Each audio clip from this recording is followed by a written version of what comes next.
अहो, एवढ्यावर त्याचं काम काही संपलं नाही. मग त्याने 5 वेळे जाऊन भिक्षा मागितली. त्या भिक्षेनं त्याने स्वयंपाक तयार केला आणि त्यांनी नैवेद्याची ताटं वाढली. ती ताटं घेऊन हा अज्ञात देवघरापाशी गेला.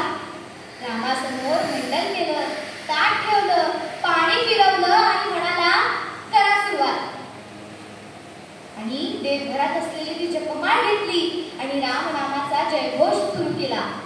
श्रीराम जय राम जय जय राम, श्रीराम जय राम जय जय राम, श्रीराम जय राम जय जय राम, श्रीराम जय राम जय जय राम. एक माळ जप झाला आणि अज्ञानानं डोळे उघडून बघितलं तर ताटं अजून जशीच्या तशी.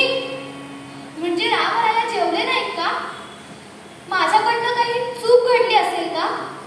सेवेत काही कमी राहिली असेल का? या विचारानं त्या अवघ्या 8 वर्षाच्या पोराला रडू कोसळलो. आता काय करायचं हे अज्ञानाला सुचेना. सकाळपासून झालेल्या या इतक्या श्रमांनी त्याला आता खूप भूक लागली होती. पोटात कावळे ओरडत होते.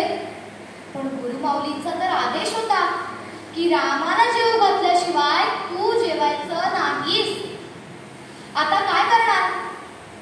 या अज्ञानाचं त्याच्या गुरुमाऊलींवर अगदी नितांत प्रेम होतं, नितांत श्रद्धा होती.